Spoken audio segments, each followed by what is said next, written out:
Assalamualaikum. Sahabat Arojak Channel. Syukurillah, masih diberikan oleh Allah Subhanahu Wa Taala kesempatan kita bisa bertemu, silaturahim, sama-sama kita belajar dan mempersiapkan diri untuk menyambut bulan suci Ramadan. Tidak terasa begitu berjalan waktu. Perpisahan dari bulan suci Ramadan, sebentar lagi menyambut bulan suci Ramadan. Kalau 1 tahun sudah berlalu, kira-kira 30 hari Ramadan bagaimana? 1 tahun sudah begitu luar biasa cepat. Dan ini menjadi bagian dari umur kita. Bertambah 1 tahun, berlalu 1 tahun, berarti akan melangkah lebih dekat kepada kematian.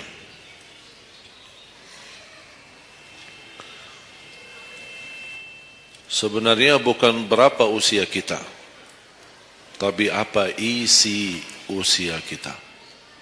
Isinya apa?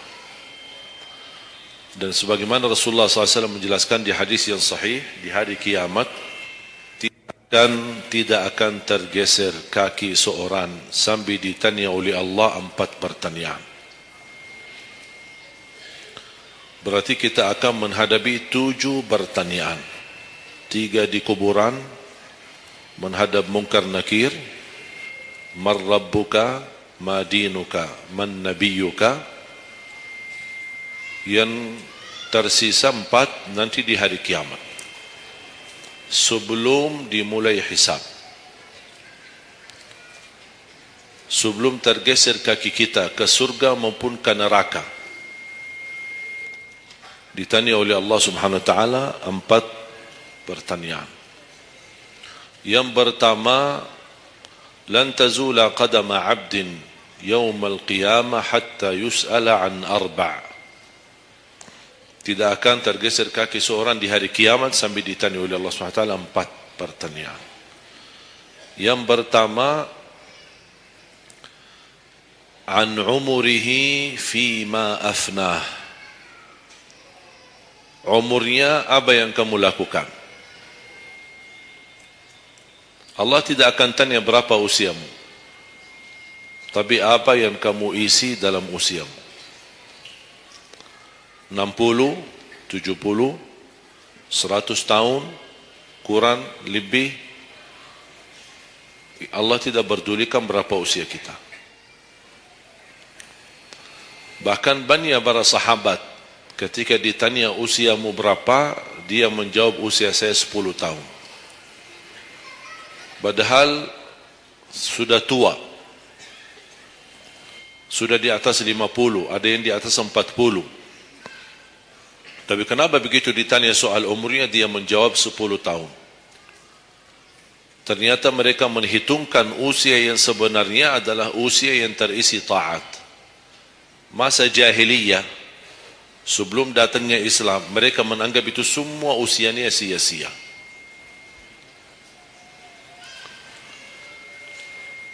Berarti kalau ada orang muslim tidak salat sama sekali sampai usia 50 tahun, semua usianya sia-sia. Karena tidak ada ibadah satupun yang diterima kalau tidak pernah salat. Biarpun dia haji setiap tahun, puasa setiap Ramadan, dia bersedekah, berinfak setiap hari, tapi tidak pernah salat 5 waktu sama sekali, sia-sia amalannya. Karena pertama yang akan dihisab oleh Allah salatnya. Kalau salat itu beres, baru akan ditanya yang lain. Kalau salatnya tidak ada, Allah tidak perlu bertanya yang lain. Makanya saya selalu berkata, khususnya para pemuda-pemudi, seberapapun dosamu, jangan tinggalkan salat. Sebesar apapun dosamu, jangan tinggalkan salat. Karena salat itu ibadah yang langsung menyambungkan kita sama Allah. Tali hubungan kita sama Allah. Kalau tali hubungan kita sama Allah terputus, tidak ada tali yang bisa sambung lagi. Dan selama anda menjaga salat, berarti masih ada harapan masuk dalam golongan yang akan diampuni Allah. Ada ampunan, ada harapan ampunan. Tapi kalau tidak salat, terus bagaimana Allah ampuni kalau tidak mau bertaubat? Banyak orang berkata, saya malu. Atau dia merasa ada bisikan di hatinya. Buat apa lo salat? Ngapain? Perilaku kamu aja tidak benar. Sama orang tua aja tidak benar. Dosamu tidak pernah henti-henti. Bercuma salat, tidak usah. Itu ingat bisikan syaitan. Karena syaitan ingin semuanya sekali-kali rusak. Kalau berbakti baik belum sempurna, masih banyak dosa maksiat, banyak kerusakan yang lain, tapi masih terjaga salatnya, ada harapan diampuni dosanya. Jangan sampai syaitan berhasil menggoda kita sekalian tidak salat. Oh, sudah hancur, sudah rusak yang lain, ditambah lagi parah, tinggalkan salat. Atau ada orang taubat, selama dia tidak salat, lancar, beres, aman, tidak ada apa-apa. Begitu dia taubat, dia merasa sedih, menyesal, dia mulai menjaga salatnya. Hilang motornya, kehilangan kerjaannya, diuji sama Allah SWT dalam rumah tangganya. Setan datang, coba kamu aja dulu biasa-biasa aja, tidak pernah ada ujian. Begitu anda mulai salat, ada ujian. Ngapain? Udah berhenti aja salat, nanti kembali beres. Berhenti salat. Pas begitu dia keluar masih kehilangan motor. Ya Allah, gimana? Saya selama ini tidak pernah salat, tidak pernah hilang motor. Begitu saya mulai salat, malah hilang motor saya. Datangnya setan di situ. Coba kalau kamu tidak salat, tidak bakal hilang motornya. Akhirnya dia merasa nyesal, dia berhenti. Berarti niatnya bukan taubat. Niatnya salat, ya Allah mohon aku salat tapi Allah jaga motor aku ya. Itu niatnya. Bukan salat karena Allah, tapi salatnya karena terjaga motornya. Itu beda niat. Berarti ketika kita berlaku ibadah, melakukan sesuatu ibadah, tapi ada ujian yang masuk, jangan anda salahkan ibadahnya, tapi salahkan niatmu. Ada apa dalam niatmu? Pasti ada salah niat.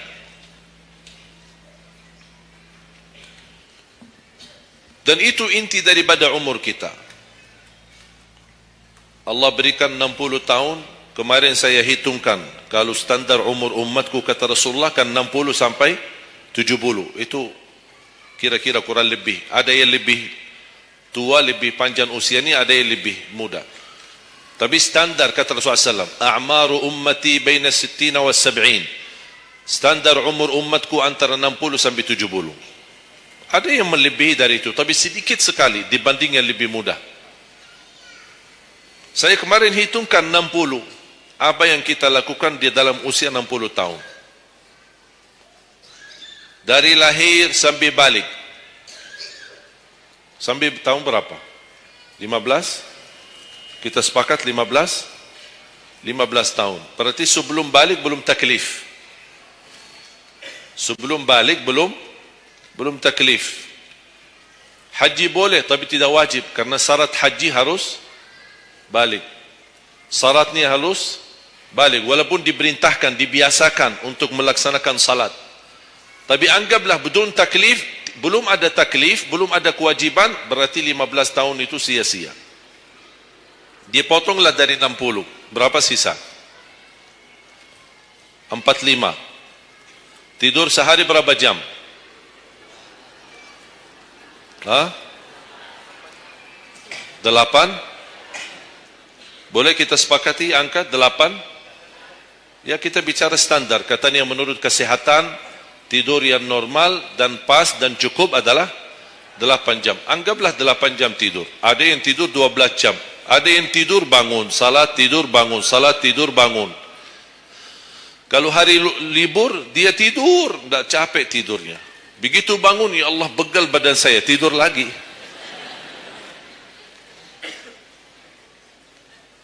Saya hitungkan 8 jam. 8 jam dalam sehari berapa kalau dibagi? Dalam sehari. Sehari berapa jam? 24 jam. 8 bagiannya berapa jadinya? Sepertiga. Sepertiga sehari tidur. Sepertiga 60 tahun berapa? 20. 20 tahun ngapain? Tidur.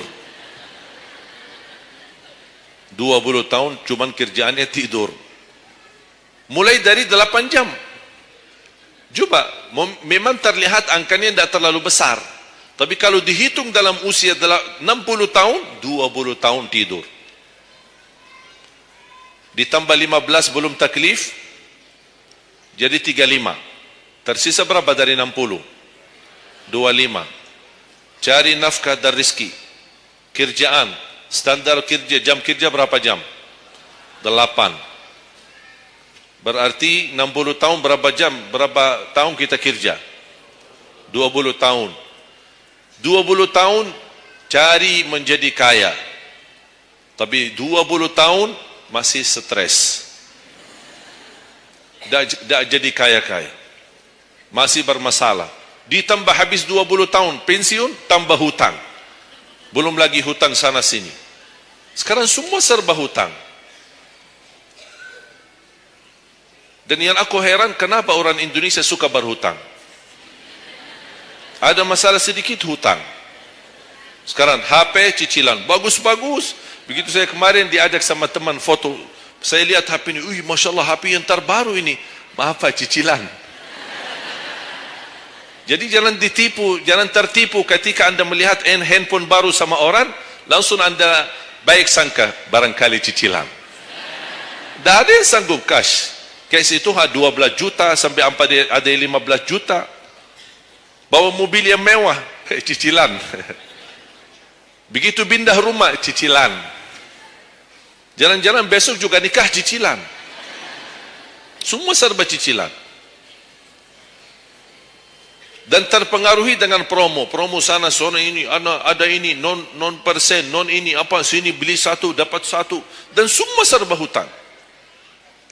Tanpa kita sadar, tidak sadar, memang mudah kita awal-awalnya berhutang, tapi begitu sudah jatuh tagihannya, pusing. Memang hutang ini bikin aku stres. Ada orang minta sama saya amalan. Ada enggak amalannya supaya saya bisa mengatasi masalah hutang ini? Saya bilang mudah amalannya, jangan berhutang lagi. Mudah. Sudah selesai. Hutang itu di dalam Islam dibolehkan kalau sudah benar-benar keadaannya darurat. Sudah tidak ada solusi, tidak ada jalan, tidak ada yang bisa bantu, tidak ada yang bisa menolong. Akhirnya terpaksa, dan hati-hati dari riba. Jangan terpaksa nanti beralasan, ya Allah saya terpaksa menggunakan pinjaman bank tapi riba. Pinjam 100 juta, kembalikan 120 juta. Dosa besar. Masih lebih ringan dosa zina sama ibu daripada terima uang riba. Nauzubillah min zalik.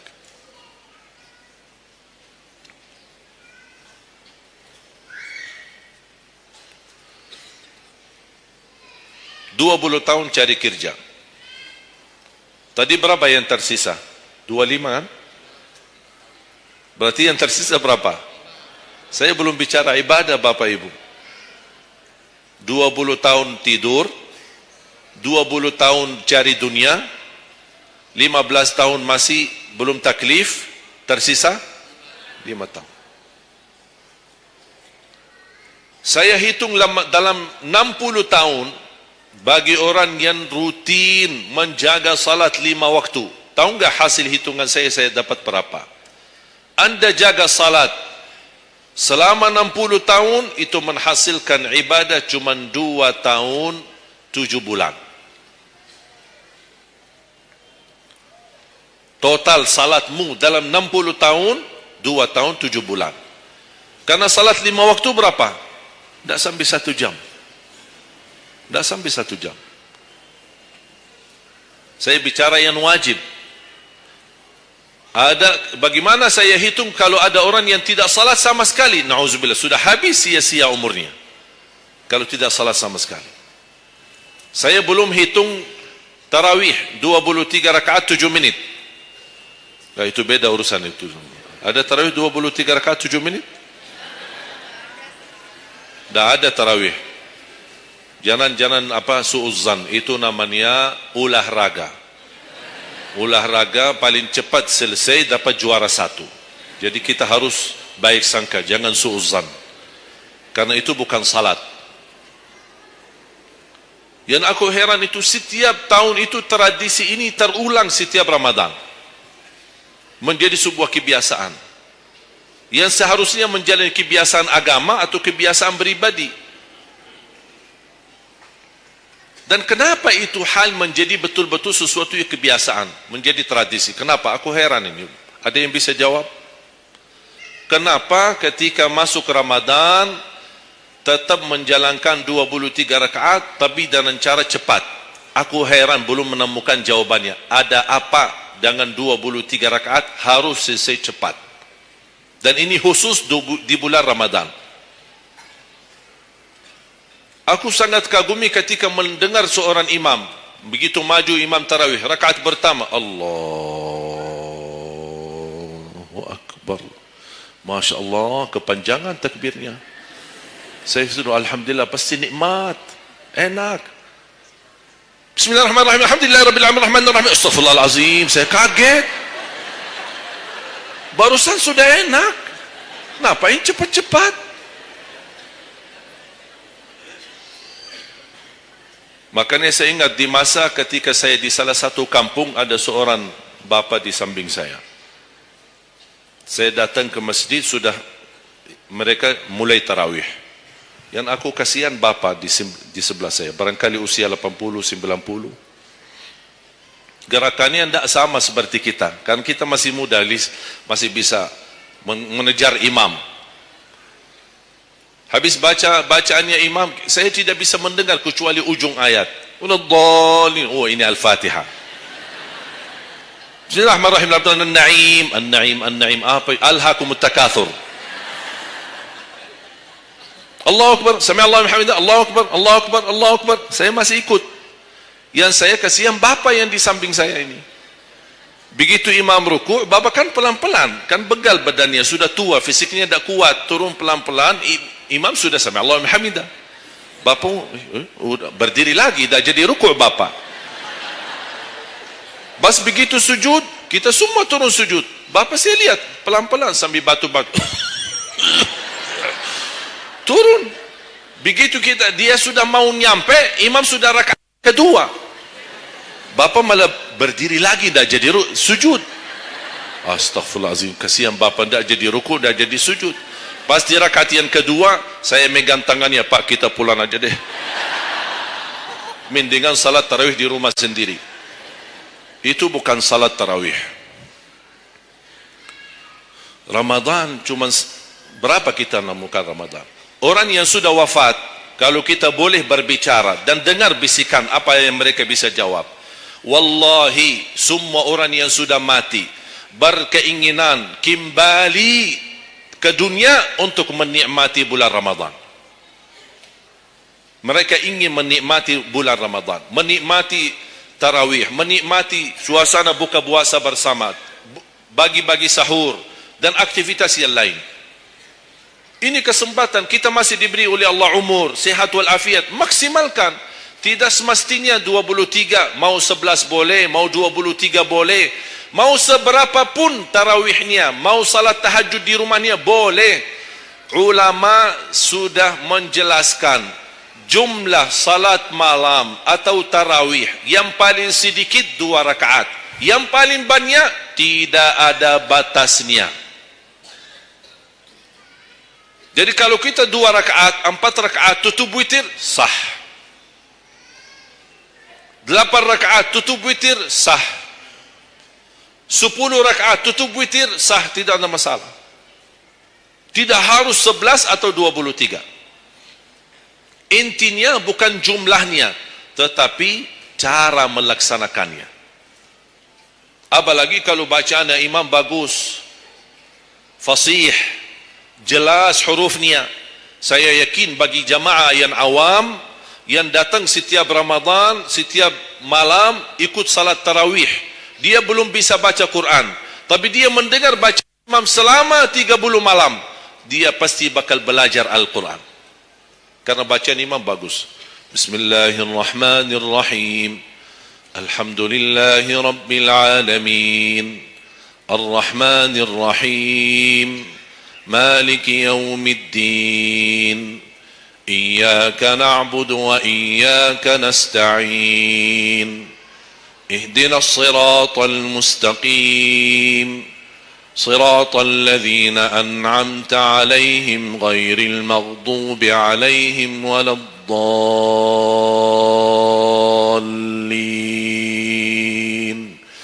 Amin. Kalau tidak dapat manfaat mengikuti salat tarawih di belakang imam yang bacaannya fasih selama 30 hari, anda cuma dapat benarkan bacaan Al-Fatihah, wallahi nikmat, syukur. Selama 30 malam anda cuma dapat membenarkan bacaan Fatihahmu, sudah luar biasa. Tidak usah bicara ayat yang lain, hanya Al-Fatihah saja. Kenapa? Tidak sah salat kita tanpa Al-Fatihah. Kata Imam Nawawi, di dalam suratul Fatihah ada 14 tasdid. Ada 14 tasdid, hurufnya yang ditekan. Ada 14. Tertinggal satu, batal salatnya. Dan Imam Nawawi berikut mazhab Syafi'i. Makanya jamaah sekalian, wajib hukumnya belajar Al-Fatihah, bukan sunnah. Wajib hukumnya belajar surat Al-Fatihah. Perbaiki, benarkan bacaanmu, karena tergantung Fatihahnya itu salatnya sah atau tidak, itu tergantung Al-Fatihah. Makanya saya harap mulai dari hari ini anda semua bersungguh-sungguh belajar suratul Fatihah. Jangan anda targetnya mau hafal 30 juz. 30 juz anda hafal tapi tidak benar suratul Fatihah, sia-sia, tidak ada manfaat. Karena anda baca suratul Fatihah, tidak baca ayat yang lain sama sekali, masih tetap sah salatnya. Karena suratul Fatihah tidak bisa diganti. Kalau anda lupa baca selain suratul Fatihah, ada istilah lupa salah satu kewajiban, bisa diganti dengan sujud sahwi. Misal, rakaat pertama baca Al-Fatihah, itu rukun. Lanjut baca ayat pendek, anda tidak sadar, habis waladdallin amin, Allahu Akbar, lupa baca ayat, itu diganti dengan sujud sahwi. Itu kalau di salat wajib. Tapi kalau di salat sunnah, tidak ada wajib atau rukun selain suratul Fatihah. Jadi anda kalau salat sunnah cuma suratul Fatihah, kemudian takbir, rakaat yang kedua suratul Fatihah, dan kemudian langsung ruku', sah salatnya, tidak apa-apa. Tidak harus baca surah-surah yang lain. Itu di salat sunnah. Tapi kalau di salat wajib, hukumnya baca Al-Fatihah rukun, hukum baca surah yang lain wajib. Kalau terlupa, diganti dengan sujud sahwi. Sujud sahwi 2 kali sebelum salam. Habis tahiyat, sujud 2 kali, kemudian langsung habis itu salam. Dan habis sujud sahwi tidak bagi tahiyat lagi. Sudah cukup tahiyat yang anda baca. Makanya kembali lagi jamaah sekalian, umur bukan berapa usianya, tapi apa isinya. Maka Rasulullah SAW bersabda, ni'mal abdus salih man tala umur wa hasun amalu. Sebaik-baik hamba yang salih, yang panjang usianya, tapi baik amalannya. Baik amalannya. Bulan Syaban ini sekarang tersisa kurang lebih 14 atau 16 hari. Rasulullah SAW punya kebiasaan puasa Syaban full. Sampai kata Siti Aisyah, tidak pernah aku melihat Rasulullah puasa satu bulan penuh selain bulan Ramadan sebagaimana di bulan Syaban. Penuhnya Rasulullah SAW. Bukan nisfu. Setiap datangnya Syaban ditanya nisfunya. Mana nisfu Syaban? Nisfu. Full Syaban. Puasa saja. Di awal boleh, di tengahan boleh, di akhir boleh. Yang tidak boleh, yang tidak pernah puasa Syaban, pas begitu berakhir, mau mendekati Ramadan, seminggu terakhir atau 10 hari terakhir, itu ada sebagian ulama berkata makruh. Kalau sudah 2 hari terakhir bulan Syaban, anda tidak pernah ada puasa sebelumnya, itu dianggap oleh ulama haram. Apalagi kalau sudah jatuhnya di hari keraguan, hari ragu-ragu, kemungkinan ini bisa hari terakhir, kemungkinan bisa masuk Ramadan, isbat Ramadan. Termasuk ibu-ibu dan jamaah sekalian yang masih punya hutang, segera lunasi hutangnya. Jangan begitu sudah mendekat puasa, anda punya hutang 7 hari, tersisa bulan Ramadan 5 hari. Syekh, apa? Aku punya hutang 7 hari, sedangkan yang tersisa bulan Ramadan itu tinggal 5 hari lagi mau masuk Ramadan. Aduh, 1 tahun dah pernah tanya. Begitu sudah mepet baru cari jawabannya. Itu karena hukuman nanti. Tetap diganti puasa yang dari tahun yang lalu. Tetap bayar hutangnya dan kena denda setiap hari kena fidyah. Jadi seandainya anda masih punya hutang dan masuk Ramadan, anda belum lunasi, tetap hutang itu terbawa nanti. Pas habis Ramadan, anda punya kewajiban bayar hutang. Tapi karena anda tunda, mundurkan sampai masuk Ramadan, anda punya kena denda. Ditambah lagi, bukan hanya bayar dengan puasa, ganti puasa, tapi ada lagi namanya fidyah. 1 hari 1 orang miskin. Diberikan kecukupan makanan. Makanya kembali lagi, yang punya hutang segera lunasi hutangnya. Masih ada kurang lebih 15 atau 16 hari. Jangan sia-siakan umurmu. Yang kedua, pertanyaan Allah Subhanahu wa taala, wa an syababihi fima ablah. Usia mudahmu, apa yang kamu berjuangkan? Apa yang kamu lakukan? Pertanyaan saya kepada jamaah, usia muda apakah bukan usia dari umur? Bukan sesuatu dari umur? Usia muda bukan sebagian dari umur? Dari total umur bukan? Dari total umur. Tapi kenapa Allah bertanya soal umur secara total dan ditanya lagi soal usia mudahmu? Kenapa? Padahal kan sudah cukup Allah tanya tandaan umurmu, ditanya lagi tandaan usia mudamu. Kenapa 2 kali ditanya?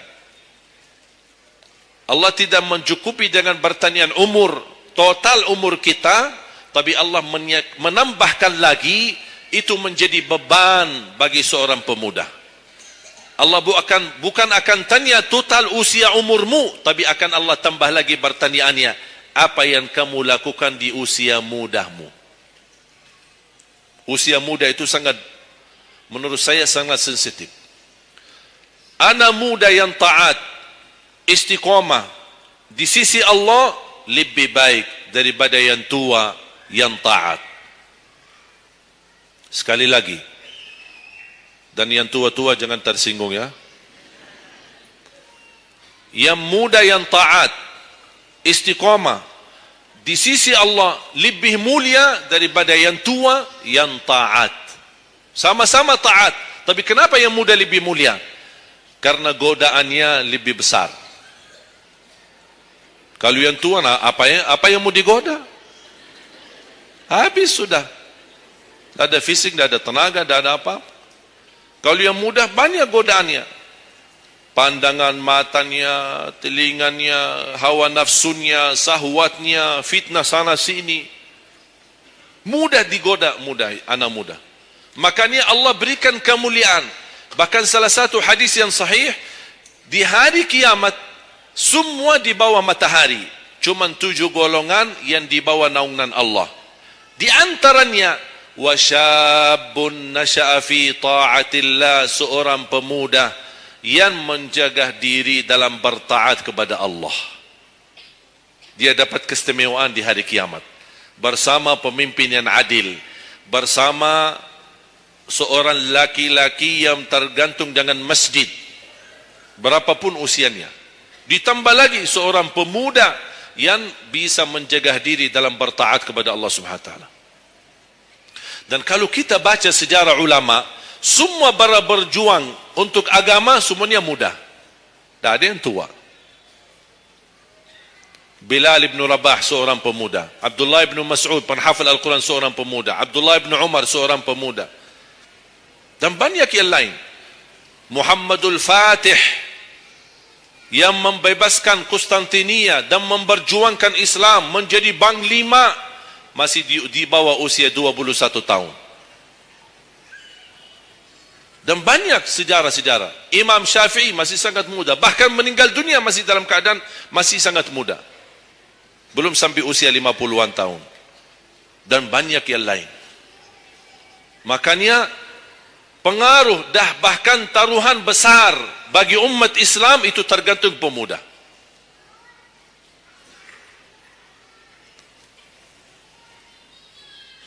Kalau pemuda yang suka memakmurkan masjid, mencintai Al-Quran, dan dia bisa menjaga diri, dan dia bisa berbakti baik sama orang tuanya, dan selalu menjadikan target utama ridha Allah, wallahi Indonesia makmur.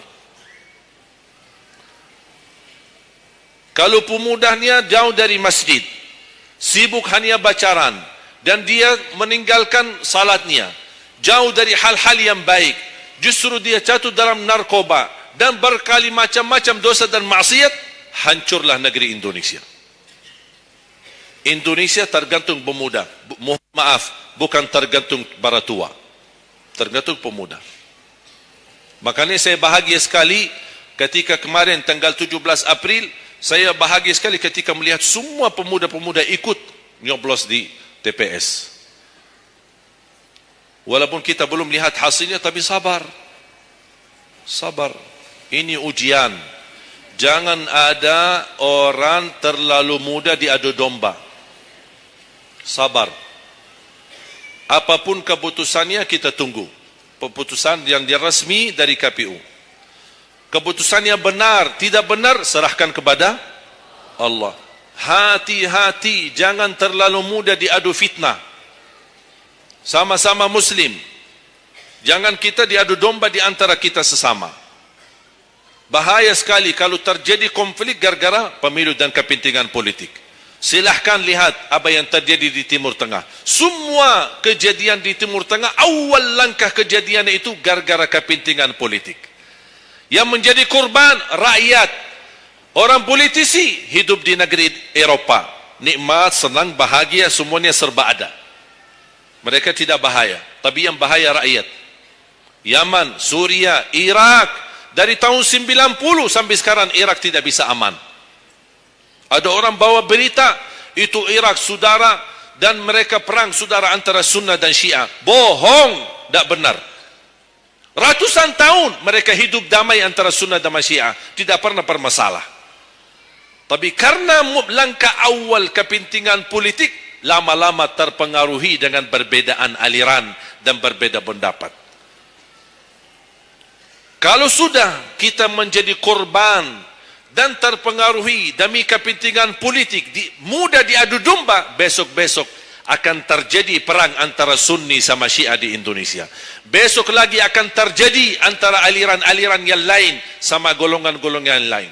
Bisa terjadi perpecahan belah. Itu yang diinginkan oleh musuh Islam. Jangan diberikan kesempatan. Terjadi ujian, memang kita menghadapi ujian. Bukan hanya umat Islam di Indonesia. Di Palestina sudah 60, bahkan sudah sampai 70 tahun mereka menghadapi ujian. Tapi kekuatan sabar luar biasa. Tidak pernah putus asa.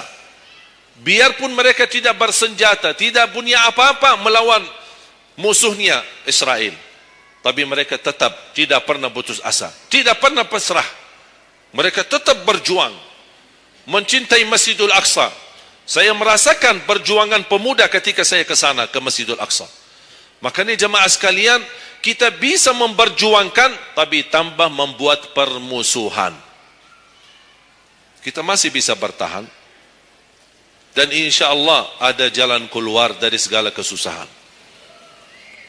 Dan Allah tidak mungkin membiarkan kezaliman terjadi. Kalau kita merasa terzalimi, tak apa-apa, tunggu. Dan kita harus belajar saling menghormati.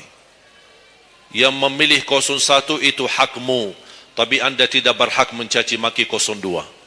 Yang memilih 02 itu hakmu, tapi anda tidak berhak mencaci maki 01. Sama-sama Muslim, sama-sama orang Indonesia. Malu kita, kadang-kadang aku sedih melihatku ini terjadi permusuhan. Ulama di sini mencaci maki ulama yang di sana, ulama yang di sana membalas lagi dan apa aduh. Ya Allah, malu kalau di antara ulama saja terjadi persoalan permasalahan. Gimana orang awam? Makanya selalu saya dalam doaku, ya Allah satukan dan rapatkan hati para ulama kami. Satukan saf ulama kami. Ada perbedaan itu wajar, tapi yang tidak wajar ada permusuhan. Apa yang saya sampaikan sekarang, saya yakin tidak mungkin 100% anda semua terima. Ya harus belajar. Tidak boleh saya maksa anda semua ikut pendapatku.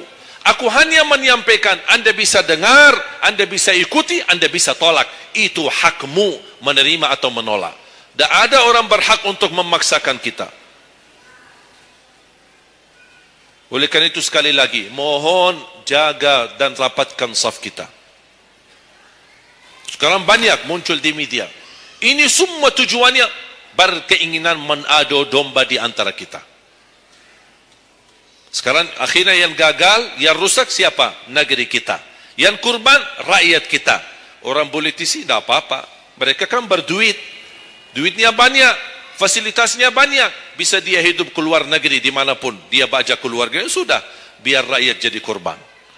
Jangan kita mau dijadikan kambing hitam. Siap? Bisa jaga? 714 suku dan budaya berbeda-beda, tapi alhamdulillah masih bisa bersatu di bawah bendera merah putih. Dan ini karunia dari Allah Subhanahu wa taala. Wajib kita syukuri dan wajib kita jaga. Dan kita berdoa. Sekarang anda sudah ikut memilih kan? Sudah memilih? Sudah, itu ikhtiar. Anda sudah selesaikan tugasmu. Sekarang apa yang harus kita lakukan? Doa, memohon pertolongan dari Allah. Biar Allah yang memilih mana yang terbaik.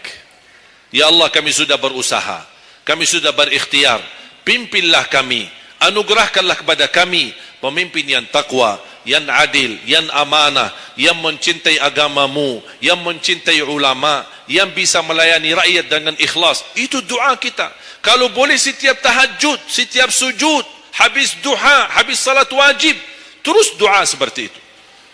Saya punya kebiasaan ketika mengajak jamaah umrah, saya haruskan kepada semua jamaah ketika kami tawaf maupun sa'i, wajib paling tidak 1 kali tawaf, 1 kali sa'i, khusus doakan Indonesia. Karena Indonesia apalagi saat ini sangat membutuhkan doa kita. Sebagaimana kita berduli kepada saudara kita Palestina dan kita bantu, kita mendoakan. Kalau Indonesia tidak perlu bantuan dana, tapi butuh doa kita. Makanya jangan pelit untuk mendoakan negeri kita Indonesia. Faham? Yang ketiga,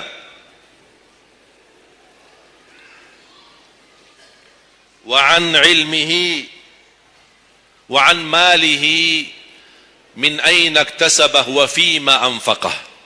Pertanyaan yang ketiga yang akan ditanyakan oleh Allah, hartamu dari mana dan ke mana? Woi, bahaya ini. Kadang-kadang ada orang sumber dananya halal, tapi pengeluarannya bebas. Semuanya boleh. Itu bertanggungjawabannya. Akan ditanya oleh Allah, dari mana dan ke mana? Allah sudah kasih kan? Itu dari mana datang? Anda harus memberi jawaban yang benar. Dan kemana anda infakkan? Dan ingat, halaluha hisab wa haramuha azab. Harta yang halal bakal dihisab. Sekarang banyak orang salah faham. Orang fikir kalau ada harta yang haram akan dihisab oleh Allah. Tidak. Yang dihisab bukan yang haram, tapi yang halal. Dari mana dan ke mana? Terus yang haram gimana? Ngapain? Diazab. Anda sudah tahu itu haram, tapi anda lakukan, Allah tak perlu tanya lagi kenapa anda lakukan. Allah pergi langsung diazab. Na'udzubillah min zalik.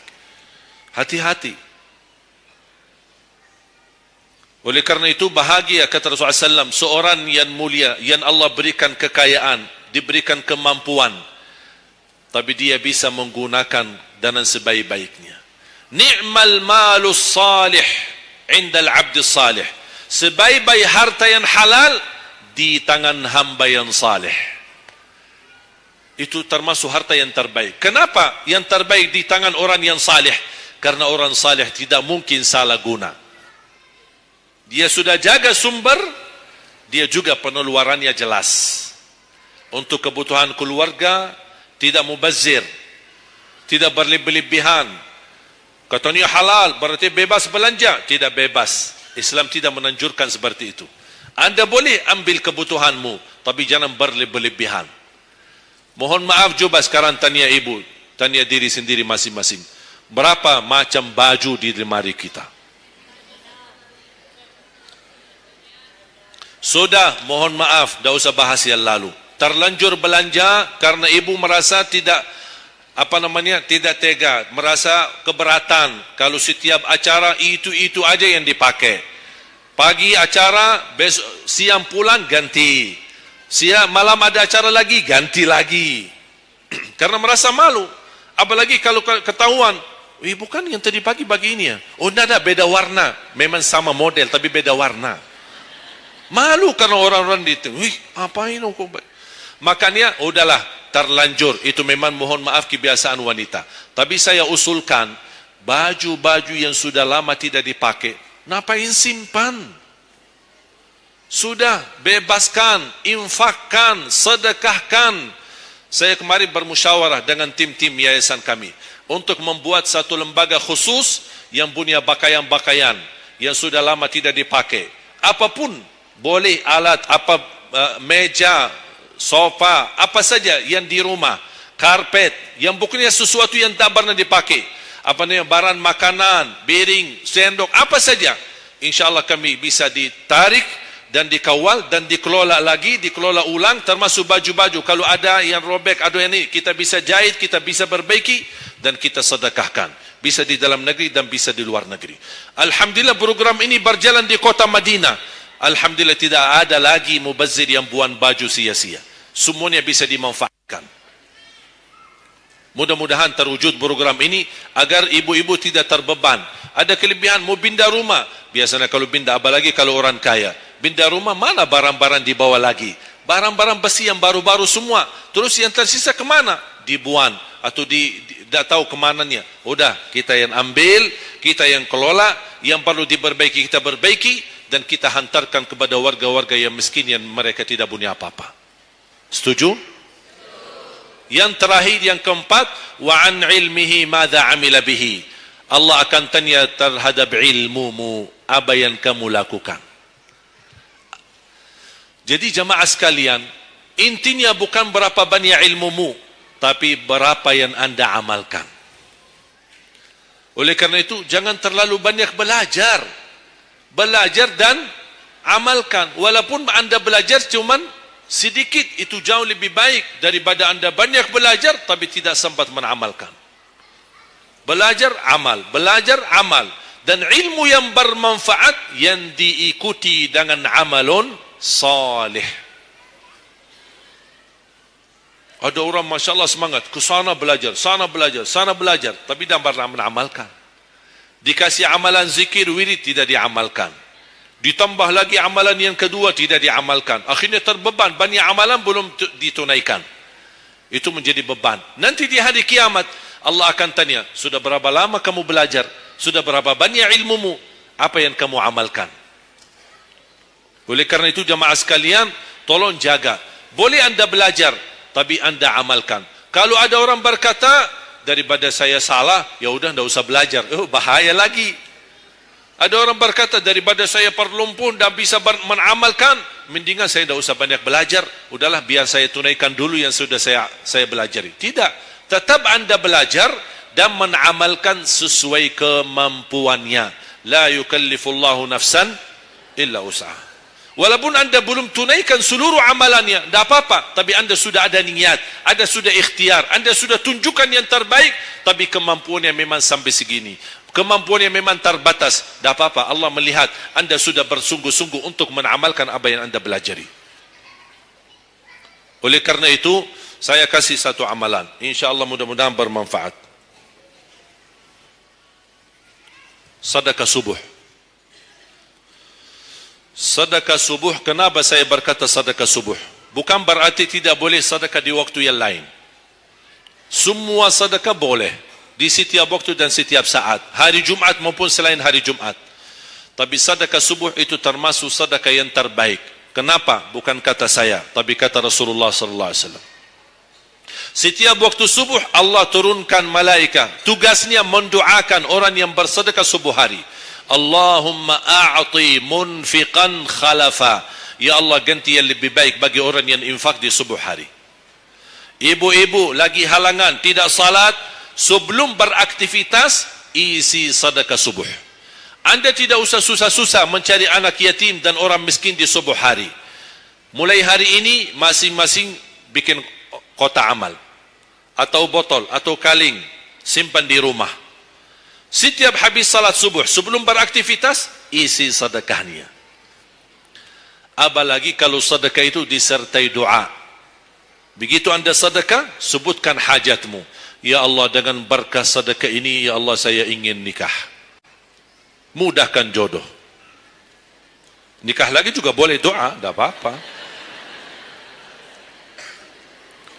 Ada yang sedang melamar kerjaan, anda isi, wallahi dahsyat, amalan ini wallahi dahsyat, manfaatnya banyak untuk menyembuh penyakit, menabulkan hajat, memudahkan urusan. Dan tidak pernah saya sampaikan amalan ini, semua alhamdulillah berhasil mendapatkan hajatnya. Begitu anda isi, doa. Ya Allah, dengan berkah sedekah ini, mudahkan lamaran kerjaan saya. Ya Allah, dengan berkah sedekah ini, mohon titipkan pahalanya untuk kedua orang tua saya. Kalau ada yang merasa dirinya suka marah, suka emosi, ya Allah, dengan berkah sedekah ini, tenangkan hati dan jiwa saya, agar tidak emosi lagi.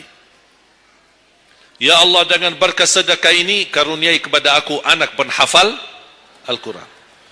Bu, jamaah sekalian, saya berkeluarga 12 bersaudara, timnas. Dan kami memang sudah disusun satu lusin. 12 ini mempersiapkan, kalau timnas kita belum mampu membawa juara, insyaAllah kami sekeluarga siap mengganti timnas. Alhamdulillah, dari saudara saya 12 ini 10 penghafal Al-Quran. Tapi orang tua saya awam. Percaya enggak? Orang tua saya bukan ulama, bukan kiai, bukan ustaz. Ayah saya belajar kelas 3 SD. Ibu saya tidak pernah masuk sekolah sama sekali. Sampai usia 40 tahun masih buta huruf, tidak bisa baca Quran. Tapi Allah berikan karunia keturunan penghafal Al-Quran. Berkat apa? Salat mereka dan sedekah mereka, termasuk doa. Itu berjuangan mereka. Alhamdulillah, sekarang ayah saya, ibu saya penghafal Al-Quran, yang jadi gurunya anaknya sendiri. Sekarang di Indonesia saya bawa 5 adik saya dan ditugaskan menjadi imam tarawih. Saya bawa mereka pindah dari Arab kemari. Ada 5. Yang perempuan sudah dinikahkan sama orang Indonesia, orang Jakarta.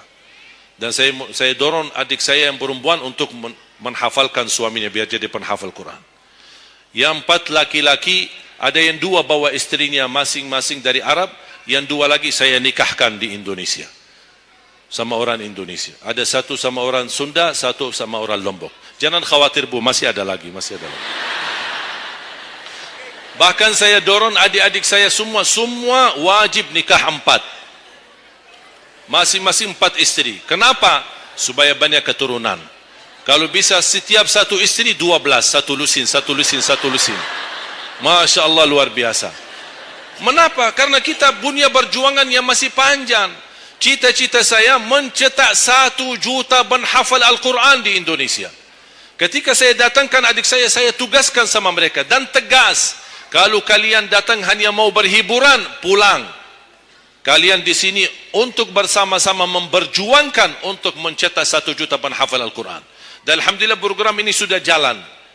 Dan kita terus memperjuangkan. Dan saya harap semua jamaah insya-Allah berkenan terlibat dalam program ini. Cita-cita saya, semua masjid se-Indonesia insya-Allah diimami imam penghafal Al-Quran 30 juz. Bahkan lebih hebat lagi cita-cita saya. Insya-Allah saya yakin akan terjadi. Insya-Allah di demikian hari, di waktu yang Allah insya-Allah tentukan, insya-Allah presiden kita penghafal Al-Quran. Coba, ya Allah, rasanya enak. Langsung diumumkan di Masjid Istiqlal, khatib dan imam salat Idul Fitri, penghafal Al-Quran 30 juz, Presiden Republik Indonesia. Oh, mantap. Imam salat Idul Adha, Presiden kita. Salat Jumat, khatib dan imam, Presiden kita. Tidak perlu ganti imam. Udah, tidak perlu ganti imam, subhanallah, luar biasa. Coba, saya kagumi ketika membaca dan melihat YouTube-nya Presiden Erdogan, Turki. Walaupun beliau bukan penghafal Al-Quran, tapi murattal bacaannya beliau, Masya Allah. Mana ada sekarang presiden di dunia Islam sebagaimana bacaannya yang benar. Ini sudah saatnya, tapi bukan sekarang ya, nanti maksud saya, sabar dulu. Nanti jadi kacau nanti semua. Nah, sabar dulu. Insya-Allah ada waktunya. Insya-Allah. Mulai dari sekarang kita ayo bersama-sama mempersiapkan untuk kalau anda gagal menjadi penghafal Al-Quran, jangan gagal anakmu, cucumu, generasi yang ini semua. Kita melihat, saya bangga. Kenapa saya semangat untuk mencetak 1 juta penghafal Al-Quran? Itu berkatnya acara Hafiz Indonesia. Nonton kan acara Hafiz Indonesia? Nangis ya? Habis tisu kan? Tahu enggak salah satu karunia Allah untuk Indonesia? Ada teman saya berusaha punya TV di Arab. Beliau ingin membuka dan membuat acara Hafiz Indonesia versi Arab. Tapi gagal. Kenapa? Karena tidak menemukan jumlah yang banyak penghafal Al-Quran di bawah usia 10 tahun. Hanya Indonesia saja. Malaysia kalah, Indonesia saja. Di bawah 10 tahun. Dan sayang sekali memang anda yang nonton acara Hafiz Indonesia, anda nonton acara yang sudah jadi. Tapi anda belum tahu apa yang kami berjuangkan di belakang layar. Sebelum acara Hafiz Indonesia, 4 bulan bekerja keras. Sampai tim turun ke lapangan, ke desa-desa, kampung-kampung, ke pulau-pulau untuk menumpulkan dan mendatangkan, menghadirkan para penghafal Al-Quran. Ketika dibawa di Jakarta, 2 bulan berturut-turut kami didik mereka. Yang awalnya pemalu, awalnya ada yang mohon maaf, kencing di celananya sendiri. Saking tidak berani, takut. Alhamdulillah sekarang menjadi mereka pemberani. Bahkan mereka berlumba-lumba azan subuh. Mereka berlumba-lumba membangunkan sesama saudaranya.